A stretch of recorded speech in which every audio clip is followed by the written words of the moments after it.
Dante, how's it going? Going well. How you doing, Ken? Well, I've had a little bit of drama the last couple days, but we'll get to that soon enough. But at least I'm in comfortable surroundings. I'm in Rehoboth Beach, Delaware.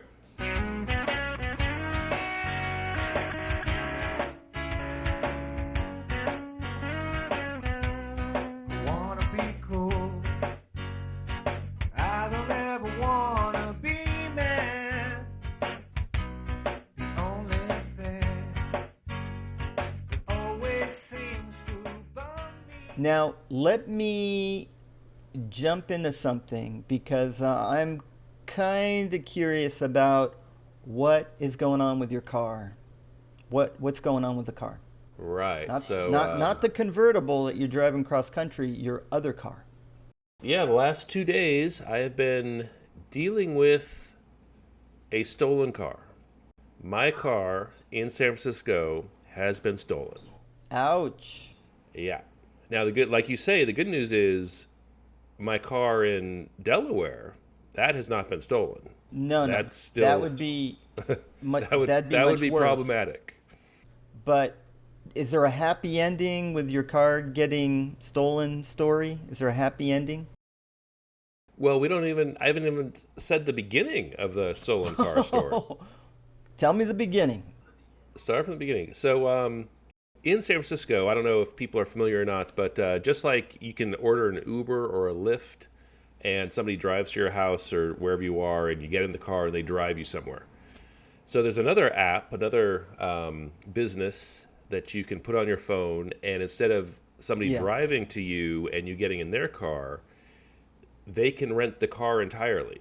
There's a Okay. couple different companies doing it. The company I'm doing it with is called Get Around. So I bought a Mm-hmm. car specifically to rent on Get Around full time. So my PT Cruiser, that's for me. That's for my personal transportation for driving me around the country. That's for me. But I got another car, a Hyundai Sonata, for people to rent themselves to drive around San Francisco. As a user, all I have to do is book a connected car, walk right up to it with my phone, tap a button, and I can get right in and drive off.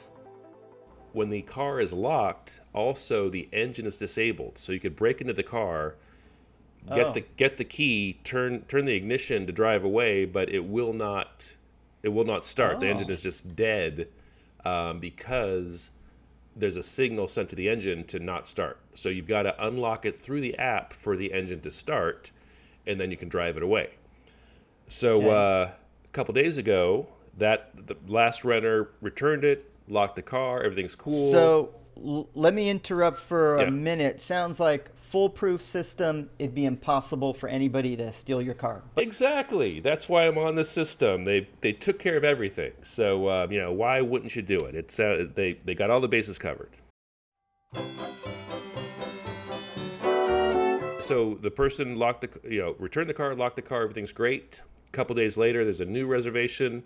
The person comes to the neighborhood to pick up the car, and they say, I'm here in the neighborhood. The car's not here. Where's the car?" And I'm like, ah, What do you mean the car's not there?"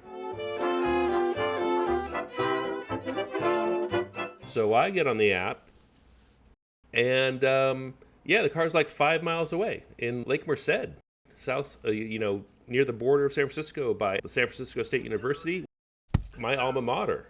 My alma mater, yep. hanging out near the lake where I went to college. And I'm like, holy Yep. crap, that's not right. No. So I call Getter out. I'm like, what's going on? And they're like, oh yeah, the car's 5 miles away. I'm like, well, why is it there? And they're like, well, no, the person returned the car. They locked the car. Everything's that was all fine. So no, it should be ready to go.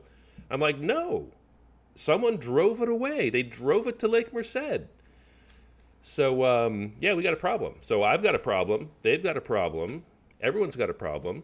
And so a buddy of mine, good friend, our friend Kellogg, I call him because he's watching my car as I'm away, and I say, hey, the car's not in the neighborhood. It's sitting at Lake Merced. Can you please Mm. go drive to the car and return the car? Yeah. because I've got additional rentals coming up. So yeah, let's get the car back to the neighborhood. So he's like, okay, fine. Yeah. He drops what he's doing. He drives out there, and I'm just double checking to make sure that he's not on a wild goose chase. So I check in with Get Around again. All right, so I got somebody going out to the car. What's the address again? So they go, oh yeah, now it's on Ocean Avenue. I'm like, wait. No, you just said on it the was. move. You just said The it car was is at on the Lake move. Merced. And they're like, oh no, the car's moving. I'm like, you could have told me that the first time. So I'm like, so what do you mean it's moving? The engine should be disabled. The car should be abandoned. What's going on? And they're like, no, it's the car hasn't been turned off. It's still driving around. I'm like, holy crap. I'm calling Kellogg. I'm like, sorry, Kellogg, the car's not there. It's still moving. The thief is in the car. So he's like, well, Ken, give me the address. I'll drive you the address. I'm like, no, Kellogg, the car is moving. Like, you'll never catch the car. The car is moving. He's like, just give me the address. So I talked to Get Around. I'm like, okay, where's it now? They're like, oh, it's at an Arco station. Oh. I'm like, okay, Kellogg, it's at an Arco station. He's like, what's the address? I give him the address. He drives there. The car is still at the Arco station. Oh. Our buddy Kellogg tracks down the car, drives to the Arco station, sees my car.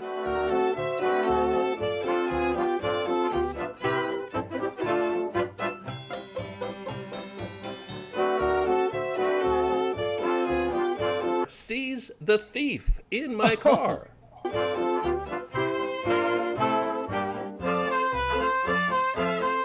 Tackles the guy, takes him down. Well, that would be What? step number 2. Step number 1 is shady looking guy. And there were two, and I think there were 2 guys. I think he said there was a guy in the driver's seat and passenger seat. So I'm like, Shady. Kellogg, hold on. Don't Now, get involved. Yeah, this is dangerous. What Exactly. he's doing is dangerous. Like, Ken, you know me. I swear, if I had been in Kellogg's shoes, do you think I would have gone tracking down your car? I'm fairly confident, Dante, that you would have tackled that guy. You would have tackled him. All right. So then Kellogg then calls 911.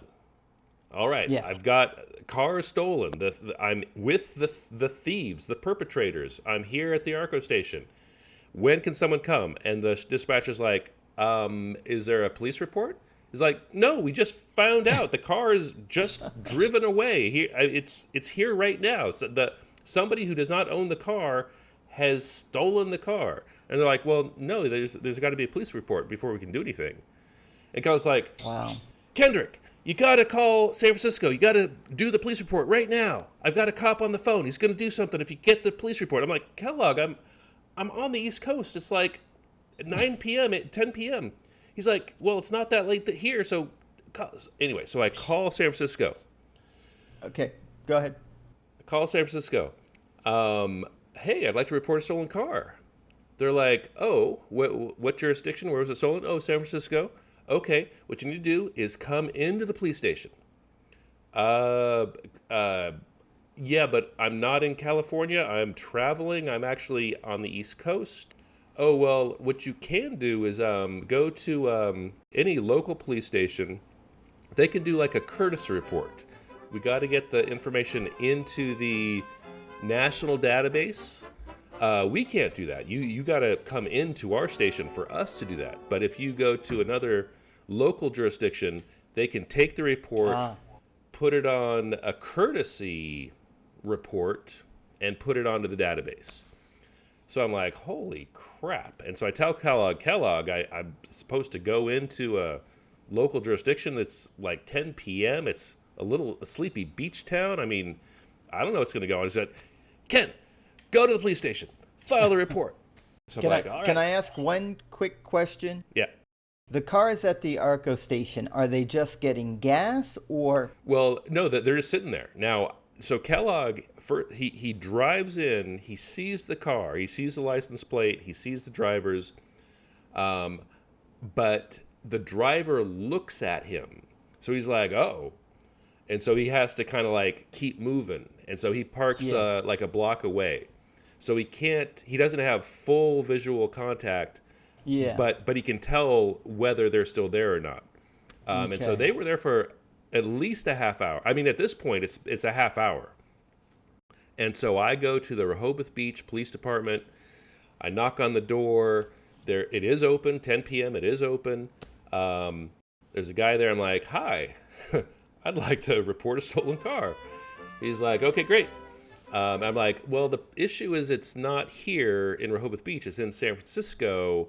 And he's like, "Let me get my sergeant." I was going to say, "Let me get my manager," but they don't have managers. Need a Let me get my sergeant for that paperwork. But he's like, "Okay, hold on. Let me see what I can do." And then Kellogg calls me as I'm in the it's not an interrogation room, but it's like a side office that they've got to talk to people. So I'm in there with the sergeant. Kellogg calls, and I'm almost like, "Well, I can't answer this now." And I'm like, "Well, nope. Kellogg's talking to the officer in San Francisco. Let me take the call." So Kellogg's like, "I've got the officer's name. I've got his phone number. Let me give it to you." And so I take it down, and then he's like, "But go ahead and do it, because this guy, like, I've got somebody here who wants to help. Like, his hands are tied. He wants to help, but his hands are tied. So we got to get that information on the database." So I hang up. I tell the guy, I'm like, "Hey, so there's this officer in San Francisco. Here's his number." He says, "Okay, wait here. I'm gonna figure this out." He goes back, comes back about 20 minutes later. He's like, "Okay, I talked to the officer. What I'm going to do is I'm going to fill out the report here. I'm going to fax it to San Francisco. And I don't know what they're going to do with it in San Francisco, but that's all I can do. So go ahead and head on home. I'll do this from here." And that's when I left the Rehoboth Beach Police Department.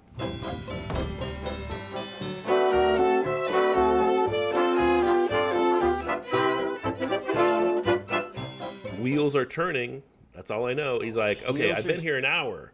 This car has been sitting here an hour. I've seen three cop cars drive by. I've tried to flag them down. None of them will stop." But Kellogg has his binoculars and he's watching the guys from a block away. Yep, they're still there. Right, but here's the thing. So another guy, not the guy in my car, but somebody else, another sketchy looking dude, drives by Kellogg, looks him in the eye through the windows. Jeez. Whoa. And smiles and gives him a thumbs up. And I'm like, "Well, that's odd." And that freaked Kellogg out. It's like, he's like, "Yeah, I got to get out of here. This is getting too much." What? And I'm like, but in my head, I'm like, "Well, a thumbs up. Was he like encouraging you? That seems a little odd. I don't understand." Get those guys. He's like, "Yeah, he had like Thumbs two up. fingers and a thumbs up." And I'm like, "Wait a minute, Kellogg, like 2 fingers and a thumbs up? That's bad. Get the hell out of there."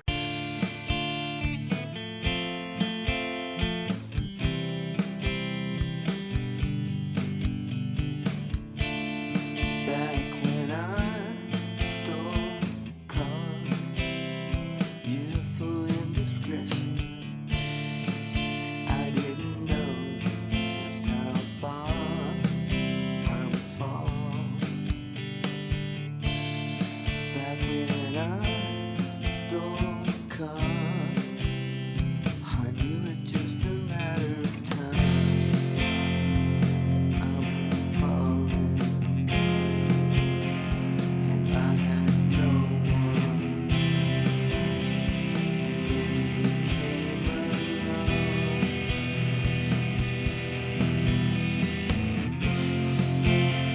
and then you caught me, got my head right, and that's the way it was. So I don't know if it's a network. Now my car's a 2013 Sonata. Like, why are they stealing an 8-year-old car? They don't want a car like my car. It's too crappy and old. They don't want a car that's too new. It's too complicated. You're in that sweet spot, Ken. You're in that sweet spot. Right. I'm just right. Okay, what happens? What happens next? All right, so Kellogg, he's talking to 911. There's a dispatcher. Dispatcher's like, I'll send somebody out. This is where he sees like the 3 cop cars drive by. Nobody's stopping. Then finally, his police officer says, "Okay, I'm going to come and check out the location. I'm going to the Arco station. I'm gonna see it. I'm gonna see there. So now this is like an hour and a half later. It's great that he went out to the Arco station, but it's not exactly timely. Um, Yeah. but he goes out there, and then Kellogg, he's like, "Well, I got to see if your car is still there because I'm calling Get Around, and Get Around says, well, because they have the ability to kill the engine, which is when somebody locks the car on the app, Right, the engine right. should be dead. So nobody should have They ever been able to drive my car away. So that's a so did these guys hack the system for lack of I don't know the right. technical term, but they just hacked the system Yeah, somehow? we have no idea what happened, and so but the car is still at for an hour. The car is still at Arco. So I'm like, and so we sent the kill switch. We said, okay, you know, go ahead and Kill it. disable the engine, and that means like if the key is turned off, they won't be able to turn the key back on. So I'm like, okay, do that. So at least it'll stay at the Arco station. Well, they say, okay, we sent the kill command, um, but minutes later, the entire GPS went offline, and the GPS is the system that can kill the engine. So they're like, yeah, we don't know where the car is anymore. I'm like, the only way you don't know where the car is if the battery's dead, or they disconnect the battery. That's the only way. They're like, yeah, that's the only way. Um, but I'm like, but they said, oh yeah, but your battery at the time that we lost connection, it was 12.6 volts. So it wasn't that the battery was dead. So again, complete mystery. We don't know what they did. Um, the engine should have been dead, and so Kellogg's, a couple. Actually, he by that point, when the guy drove by with the smile, Kellogg drove like 3 miles away. He's still talking to the cop, but he's not in the neighborhood. He's getting some distance. But but so the cop says, okay, I'm going to check it out. I talked to Kellogg. Kellogg says, okay, the car should still be in Arco. I'm going to drive back by Arco just to see if the car's still there. Uh, he drives to Arco, sees a cop, flags the cop down. It happens to be his cop, the cop he's been talking to. Ah, So the cop okay. um, rolls into Arco with his lights going, but Kellogg can't really see because Kellogg just got there and he's still a little freaked out, so he's not on the Yeah. premises. But he can see that the cop rolls in with the lights going, sees another car that he thinks is my car, but he can't tell. But then the cop comes back, says, "Nope, no Sonatas. I checked all the repair bays, or there's a smog check right there as well. I looked in the smog check bays. There's no Sonata at the Arco station, and now we're just completely confused again because the car should have never been able to be started from my neighborhood, and should have never been able to Yeah. been driven out of Arco, and They it was driven You know away. what's occurring to me? Why they're at an Arco What's that? station? Yeah. Maybe they towed it. Yeah, but in an hour, tow trucks don't typically come in an hour. Um, Well, but they're a syndicate. They got a syndicate, Ken. yeah, yeah. Well, we'll Back in see. the days when I stole cars, back in those days, we had a whole system.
They seem like they're thieves that kind of know a little bit about technology. that Yeah. type of thief. So I'm following up with Get Around to see what they think could have possibly happened. Now, again, I'm out of car. Now, normally, here's the thing. Normally, somebody takes a Get Around car, they joyride in it, they do whatever it is, but then at some point the kill switch kicks in and the car dies. And so if you're a thief and you've got a car that doesn't run, then you hightail it out of there and the car is just left wherever the car is left. So that's what I thought was happening. So I had Kellogg go to Lake Merced just to retrieve the car. But no, the car is not retrievable. It's still being stolen. It's in the process of the steal, and now it's disappeared. I don't have my Yeah. car back. My car is now It off the grid, disappeared. We no longer know where the car is.